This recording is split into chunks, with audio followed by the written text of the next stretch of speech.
கொண்டவன் சிவனே, திருவருள் புரிந்திட வருபவன் சிவனே, மாபெரும் சக்தியை கொண்டவன் சிவனே, அண்ணாமலையில் அருளும் சிவனே.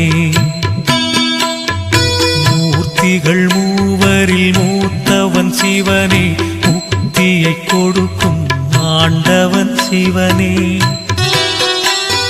கீர்த்திகள் வழங்கிடும் தேவனும் சிவனே, அண்ணாமலையில் அருளும் சிவனே.